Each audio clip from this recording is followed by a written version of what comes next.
Hello students, आज हम इस वीडियो में लेके आए हैं सब्जेक्ट वर्ब एग्रीमेंट का न्यू रूल, जिसके बारे में हम डिस्कस करने वाले हैं। देखो, नेक्स्ट रूल हमारा ये है कि if two singular subjects are connected with and, यदि कोई दो सब्जेक्ट है, सिंगुलर सब्जेक्ट है, वो एंड से कनेक्ट हो और उनसे पहले, यानी उस एंड से पहले, उनके से पहले क्या हो कि ईच, एवरी या नो इनका यूज हुआ हो, तो वह सब्जेक्ट कैसा होगा?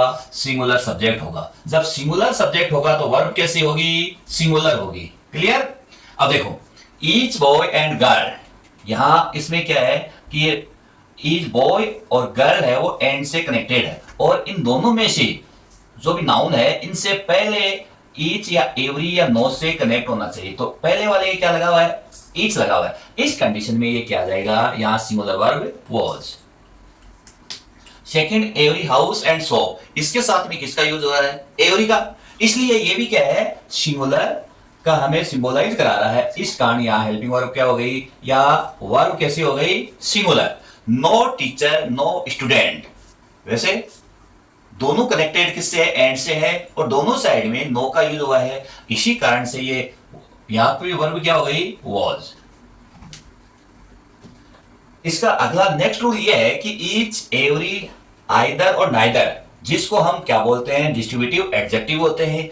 और इनके बाद में यदि सिंगुलर नाउन आए तो हमेशा किसका यूज होगा? Singular verb. यानी इन वर्ड्स के बाद जो ईच है, आइदर है, नाइदर है, इनके बाद में यदि सिंगुलर आता है तो हमेशा सिंगुलर वर्ब का ही यूज होता है। जैसे ईच शर्ट, तो यहां पे क्या आ गई? वर्ब कैसे आएगी? सिंगुलर आएगी। तो यहां हमने ब्लैंक्स के अंदर क्या फिलअप किया? ईच का यूज। और नाइदर पार्टी, यहां देखो, यहां पर भी क्या है कि ये पार्टी क्या है? सिंगुलर है। वैसे तो ये भी सिंगुलर है, आप सिंगुलर के साथ में हमेशा सिंगुलर वर्ब का ही यूज करते हैं। तो यहां किसका यूज हो गया? वॉज। क्लियर? यहां इसके साथ कहने का मतलब हो गया ईच या एवरी के साथ में यदि वो कनेक्टेड एंड से जुड़ा हुआ हो तो हमेशा सिंगुलर वर्ब का ही यूज होगा। अब देखो बच्चों, अगला इसके अंदर अगला रूल ये है कि ईच ऑफ, यानी इन वर्ड्स के साथ में क्या हो? ऑफ का यूज और हो जाए। जैसे each of, every of, either of, neither of या वन ऑफ। इनके बाद में यदि प्लूरल वर्ब आए, यहां देखो ये इनके बाद में किसका यूज है? प्लूरल वर्ब का आ जाए। तो प्लूरल वर्ब के साथ में हम मोस्टली ऐसा देखा जाता है कि भाई प्लूरल वर्ब के साथ में प्लूरल नाउन आए तो उनके साथ में प्लूरल वर्ब का प्रयोग होता है। बट इससे रूल के अंदर, इस नियम के अंदर ऐसा नहीं होता है। इसको हम क्या मानते हैं? सब्जेक्ट है उसको सिंगुलर मानते हैं। जब सब्जेक्ट सिंगुलर मानेंगे तो वर्ब कैसे होगी? सिंगुलर वर्ब का ही यूज किया जाएगा। देखो, हम इनके रूल्स से के एग्जांपल से हम इसको आइडेंटिफाई करते हैं। देखो, every one of the thighs, ठीक है, ये थाइज क्या है? प्लूरल है। ठीक है, यदि इसको प्लूरल में चेंज करेंगे तो T H I E V S हो गया, प्लूरल है। और यहां किससे कनेक्टेड है? Every one of. तो यहां इसके अकॉर्डिंग तो हमें किसका यूज होना चाहिए? प्लूरल। बट इसके अंदर ऐसा नहीं होता है। यहां कौन सी वर्ब आएगी? सिंगुलर वर्ब का यूज होगा। वन ऑफ माई फ्रेंड्स, अब यहां फ्रेंड्स हैं, प्लूरल है, यानी वन ऑफ माई फ्रेंड्स, यानी मेरे फ्रेंड में से एक हो गया। तो वहां इसका मीनिंग हमें इसको फाइंड आउट करना होता है, मगर हम क्या करते हैं? मीनिंग फाइंड आउट करते नहीं है, और जैसे इनको फिलअप करते हैं या फाइंड आउट एमसीक्यू के हिसाब से देखते हैं तो डायरेक्ट हम देखते हैं ब्लैंक से पहले क्या आया है, बस इतना ही देखते हैं। और इस सेंटेंस को हम पढ़ने की आगे कोशिश नहीं करते कि इसके अंदर इसका मीनिंग क्या निकला हुआ है, क्या अर्थ है। तो यहां इसका मीनिंग देखो, वन ऑफ माई फ्रेंड्स, यानी मेरे फ्रेंड में से एक। तो इसका मतलब क्या हो गया? प्लूरल थोड़ा होगा, सिंगुलर होगा। तो यहां फ्रेंड्स वैसे प्लूरल बता रहा है, बट यहां वर्ब क्या आएगी? Singular. As, each of the two boys, ठीक है, यहां टू बॉयज क्या है? प्लूरल। बट प्लूरल वर्ब का प्रयोग ना होकर यहां किसका यूज होगा? सिंगुलर। तो बच्चों, ये जो ईच और एवरी है, नाइदर है और आइदर है, इनसे हमेशा लगभग है वो एग्जाम के अंदर है एक क्वेश्चन पुटअप किया जाता है। तो इस रूल को आप अच्छे से लर्न कर लो, डेफिनेटली इसमें एक है वो क्वेश्चन आपसे पूछा जाएगा। तो अगला एक सा रूल देंगे जिसके अंदर भी क्या होगा? आपके एग्जाम के अंदर है क्वेश्चन पुटअप किया जाता है। तो नेक्स्ट रूल इसके अंदर ये है कि if two subjects are connected with and, यदि एंड से कनेक्ट हो, कोई भी दो सब्जेक्ट यदि एंड से कनेक्ट हो और जो ऑब्जेक्ट या नोशन यानी कोई भी वस्तु या उपकरण है या भाव है वो किसी एक ही चीज के बारे में सिंबलाइज करे, हमें एक ही वस्तु के बारे में यदि इंडिकेट करे, देन तब हम क्या करते हैं, on we use only singular verb. ये हमेशा याद रखना। और इन सेंटेंस से एग्जाम के अंदर डेफिनेटली एक क्वेश्चन पुटअप किया जाता है। याद रखना, इन सेंटेंस को आप माइंड के अंदर सेटअप पहले से कर दो। देखो, bread and butter a good food. आपको क्या है कि ब्रेड जानते हो, रोटी है, चपाती है, कुछ भी मान लो, और उसके ऊपर यदि बटर लगा दिया जाए तो वो क्या बताएंगे, सिंगुलर, एक ही मटेरियल को बताएंगे, एक ही ऑब्जेक्ट को बताएंगे। इस कारण से यहां किसका यूज होगा, इज। वैसे देखा जाए तो ये एंड से कनेक्ट है, आपको ऐसा लगता है कि ये प्लूरल है, बट ऐसा नहीं होता है। The horse and carriage at the door. अब देखो, घोड़ा और घोड़ा गाड़ी एक साथ में आएंगे, वो चल के आएंगे ना, एक साथ में तो लेके आएंगे, तो क्या हो गया, सिंगुलर हो गया। इस कारण से यहां वर्ब किसका हो गया, singular verb. The crown and the glory of life, ये भी क्या है, एक सिंगुलर के बारे में सिंबलाइज कर रहे हैं, इसलिए क्या आ जाएगी, हेल्पिंग वर्ब इज। अब स्लो एंड स्टडी है ना, धीमे और स्थिर एक नियमित रूप से यदि चलते हैं तो वो क्या करती है, रेस को हम जीता जा सकता है। तो यहां स्लो एंड स्टडी, इसके साथ में विन या विंस में से कौन सा आएगा, विंस। क्यों, ये हमें सिंगुलर को सिंबलाइज कर रहे हैं, ये क्या है, सिंगुलर है। तो सिंगुलर प्रेजेंट सिंपल टेंस के अंदर या वर्ब है वो प्रेजेंट सिंपल में बताई गई है, तो यहां किसका यूज होगा, विंस का यूज होगा। ट्रुथ एंड नॉन वायलेंस है ना, सच्चाई और अहिंसा दोनों एक साथ में। The essence of the life, यहां ये दोनों है वो किसको बता रहे हैं, एक सिंगुलर नाउन को बताया जा रहा है, इसलिए यहां वर्ब क्या जाएगी, singular verb. Time and tide, अब वही बात ये है, टाइम एंड टाइड क्या होता है, इसके साथ में time and tide for none, wait और वेट्स। यहां टाइम जैसे मान लो समय और ज्वालामुखी है, वो कभी भी किसी का इंतजार नहीं करते हैं, समय आता रहता है चला जाता है, उसी प्रकार से टाइड भी ऐसा ही होता है। तो यहां दोनों एक ही सिंबलाइज के रूप में बताया जा रहा है, इसलिए यहां किसका यूज होगा, waits. Early to bed and early to rise, a man healthy wealthy and wise. तो आपको क्या करना है, early to bed and early to rise, यहां क्या होगा, मैक्स। यदि आप जल्दी उठते हो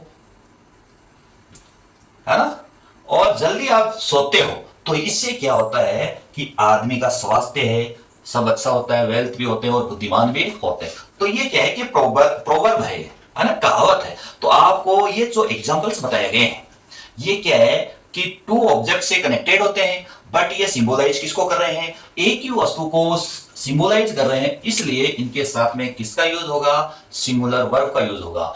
तो प्यारे बच्चों, इनको अच्छे से आप माइंड के अंदर सेटअप कर लेना, इनसे क्वेश्चन निश्चित रूप से आने वाला है। ओके, नेक्स्ट रोल हम conjunction. You know conjunction is a word connected with two nouns. Okay, दो नाउन को साथ में जोड़ने वाले कंजक्शन होते हैं। अब आपको क्या करते हैं, आप कंजक्शन को अच्छे से जानते हो बच्चों, जैसे आइदर नोर है, नाइदर नोर है, एंड है, बोथ एंड है, ठीक है, नॉट ओनली बट आल्सो है, अच्छे से जानते हो। तो यदि वो आ जाए सेंटेंस, ब्लैंक से पहले जो सेंटेंस है उनमें क्या आ जाए, कंजक्शन आ जाए, तो हमें क्या करना होगा कि वर्ब कैसी होगी, सिंगुलर होगी या प्लूरल। तो वहां पे क्या होंगे, वर्ब का प्रयोग है कि ब्लैंक से पहले जो नियरेस्ट जो सब्जेक्ट होगा, नियरेस्ट क्या होगा, सब्जेक्ट के अकॉर्डिंग ही वर्ब का यूज करना होगा। यदि सब्जेक्ट है, nearest subject is singular, then we will verb singular. यदि वर्ब क्या है, प्लूरल, नाउन क्या है, सब्जेक्ट क्या है, प्लूरल, तो वर्ब भी क्या होगी, प्लूरल होगी। जैसे ही और हिज फ्रेंड्स, लिंक से पहले क्या है, हिज फ्रेंड्स है, तो ये क्या है, प्लूरल है, इसलिए किसका यूज हो गया, are. Neither the headmaster nor his teachers, teachers क्या है, प्लूरल है, इसलिए वर्ब कैसे हो गई बच्चों, are. Not only the students but also the teacher, teacher क्या है, सिंगुलर है, इस कंडीशन में वर्ब कैसे होगी, सिंगुलर वर्ब होगी। ये रूल बहुत ही आसान है, आपको ये देखना है। आप यदि सब्जेक्ट सिंगुलर और प्लूरल को अच्छे से जानते हो तो इस रूल को आराम से फॉलो कर सकते हो, इसमें कोई प्रॉब्लम से नहीं है। यू और ही, अब देखो यू और ही क्या है, सिंगुलर है, आपको पहले वाला देखना ही नहीं है ना, तो यहां पे वर्ब कैसे आएगी, सिंगुलर आ जाएगी इज। आइदर यू और आई, यहां आई है तो आई के लिए हमेशा एम का यूज होता है, अकॉर्डिंग टू यहां जो भी फिलअप दी हुई है, जो भी वर्ब दी है इसी के अकॉर्डिंग हम किसका यूज करेंगे, एम का यूज करेंगे।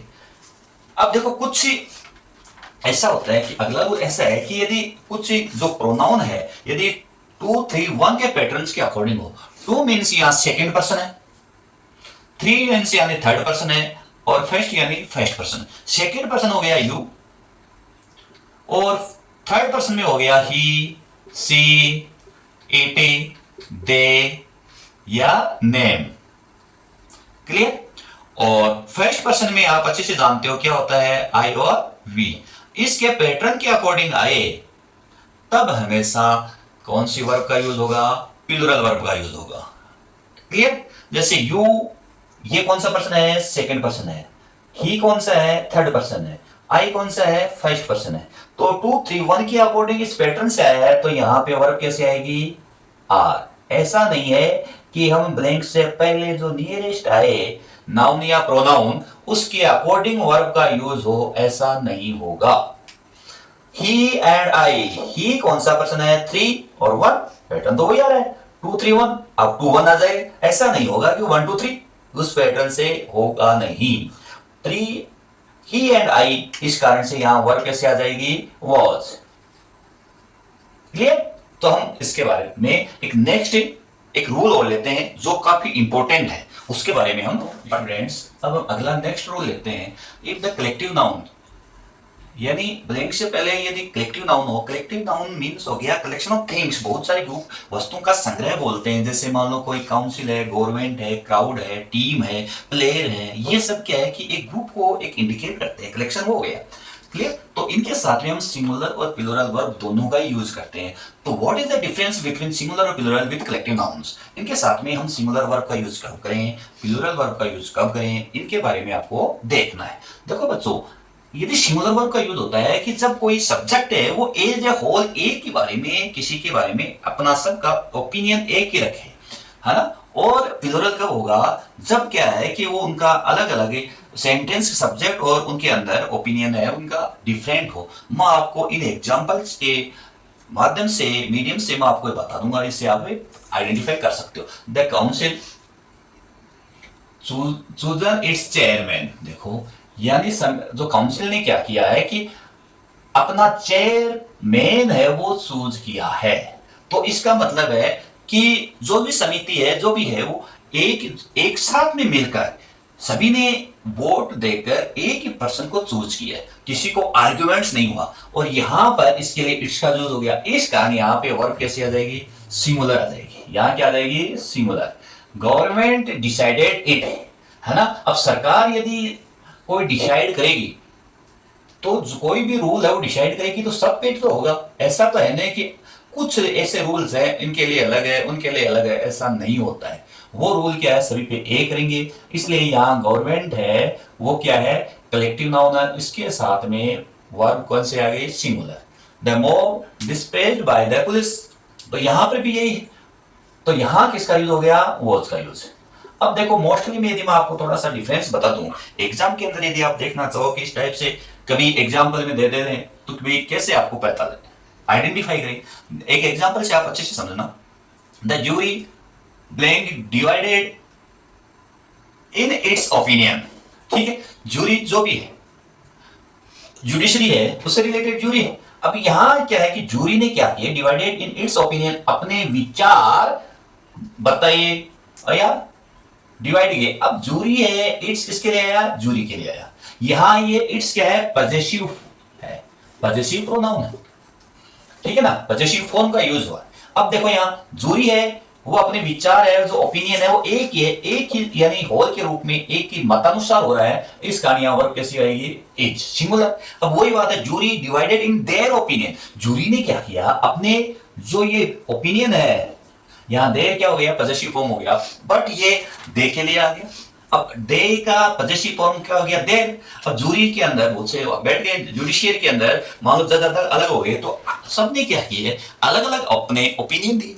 तो मतलब क्या हो गए कि हर ने किसी मैंने ये कहा कि इसके बारे में ऐसा होना चाहिए, दूसरे ने इसने कहा ऐसा कहा, यानी कहने का मतलब है एक ही जो डिसीजन पर है वो सभी सहमत नहीं है। जब सहमत नहीं है, वो एग्री नहीं है, इट मीन्स उनके ओपिनियन क्या हो गए, डिफरेंट हो गए। और यहां इसी को ये डिफरेंट के बारे में बता रहे हैं। इस कारण से यहां किसका यूज होगा, वर्ब प्लूरल वर्ब आएगी, सिंगुलर वर्ब का यूज नहीं होगा। यहां क्या जाएगा, आर। क्लियर। तो बच्चों शायद इन एग्जाम्पल से आप इसे समझ गए होंगे कि कब हमें सिंगुलर वर्ब का यूज करना है, कब हम प्लूरल वर्ब का यूज करना है कलेक्टिव नाउन के साथ। अब देखो नेक्स्ट रूल है, if the subject of sentence, यदि किसी भी सेंटेंस का सब्जेक्ट दैट के साथ में एडजेक्टिव है, उस कंडीशन में वर्ब हमेशा कैसी होगी, प्लूरल वर्ब होगी। क्यों, क्योंकि वो एक ही कम्युनिटी को बताते हैं, ये ध्यान रखना है। द पुअर ऑनेस्ट, यहां poor are honest, is wrong. क्यों, क्योंकि पुअर है ये एडजेक्टिव है, ये एक सिंगल पर्सन को नहीं बता रहा है, ये किसको बता रहा है, पुअर जो कास्ट है उसके होल कम्युनिटी को बता रहा है। इस कारण से यहां वर्ब कैसे आएगी, प्लूरल वर्ब आएगी। Clear. The poor are honest, the rich is not always happy, धनवान लोग हमेशा खुश नहीं होते। ऐसा नहीं है, कुछ व्यक्ति खुश होते हैं मगर सभी खुश नहीं होते। पूरी धनवान व्यक्ति की कम्युनिटी को लिया गया है, इसलिए यहां किसका यूज हो गया बच्चों, are. The old generally neglect, बूढ़े आदमी को हमेशा नेग्लेक्ट किया जाता है, ये अच्छे से जानते हो, हर परिवार के अंदर होता है। तो यहाँ ये ओल्ड एक सिंगल पर्सन नहीं होता है, ऐसा नहीं है कि हम बूढ़े व्यक्तियों का रिस्पेक्ट नहीं करते, हर एक व्यक्ति नेग्लेक्ट करते हैं, ऐसा नहीं होता है, बट मोस्टली होता है। तो मोस्टली वाले को हम यहाँ यूज करते हैं, उन्हीं के अकॉर्डिंग चलना पड़ता है। तो यहाँ क्या आ गया, आर।